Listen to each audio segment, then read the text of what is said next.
Urdu channel ادبی نشیمن کو دیکھنے والے سبھی ناظرین کو آداب۔ آپ کی پیش خدمت ہے ڈاکٹر صفت الزہرا کا مضمون صحافت پر ایک نظر۔ لفظ صحافت صحیفہ کی جمع ہے، لیکن لفظی معنی سے قطع نظر اکثر الفاظ اصطلاح کے طور پر بھی استعمال ہوتے ہیں۔ آج کل لفظ صحافت اخبار نویسی کے معنی میں استعمال ہو رہا ہے اور اس کام کے کرنے والے کو صحافی کہتے ہیں۔ اگر ہم لفظ صحافی بولتے ہیں تو اس سے مراد کسی اخبار کے ایڈیٹر، رپورٹر، نامہ نگار، کالم نویس وغیرہ کے لیے جاتے ہیں۔ اب تو انگریزی لفظ میڈیا صحافت کے ہم معنی میں استعمال ہوتا ہے۔ میڈیا انگریزی لفظ میڈیم کی جمع ہے، جس کے معنی ذریعہ یا واسطے کے ہیں اور بطور اصطلاح اس کے معنی ذریعے کے ہوتے ہیں۔ آج صحافت ہی کے ذریعے دنیا بہت چھوٹی ہو گئی ہے۔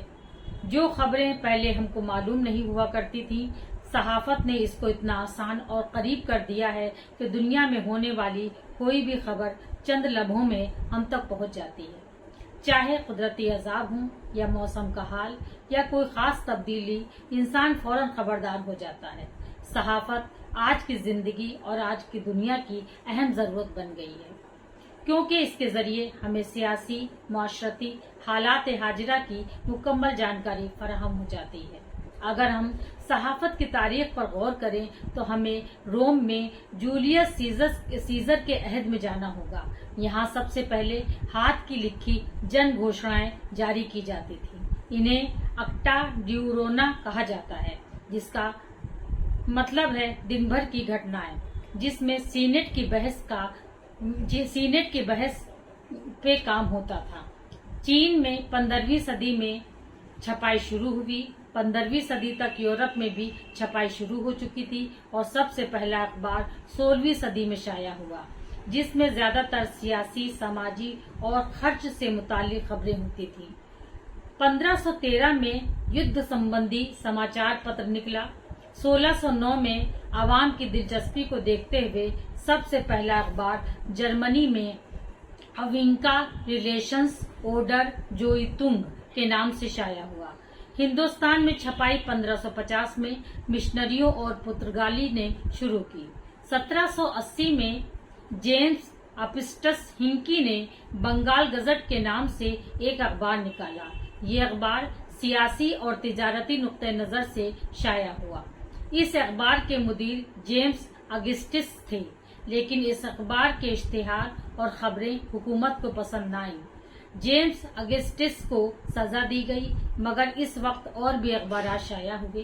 ہندوستان میں پہلا اخبار گنگا دھر بھٹاچاریہ نے بنگال گزٹ کے نام سے نکالا، جو بنگلہ زبان میں تھا۔ بنگال گزٹ سے متاثر ہو کر کئی اور بھی اخبارات منظر عام پر آئے۔ آج کی صحافت نوجوانوں کی رہنمائی کرتی ہے، ساتھ ہی بچوں کے کھیل کود، تعلیمی رجحانات کو فروغ دینے میں صحافت کا اہم رول رہا ہے۔ اردو صحافت ہندوستان میں ایک مشن بن کر آئی۔ یہ جذبہ ملک کو بیرونی طاقت سے آزاد کرانے کا تھا۔ اس مقصد کے تحت مولوی باقر نے دہلی اردو اخبار، سر سید احمد خان نے تہذیب الاخلاق نکالا۔ اس کے علاوہ منشی پریم چند، شوکت تھانوی، ابوالکلام آزاد، محمد علی جوہر، حسرت موہانی، منشی دیا نارائن نگم، ظفر علی خان وغیرہ نے اپنے اخباروں کے ذریعے ملک کی آزادی میں کافی بڑھ چڑھ کر حصہ لیا۔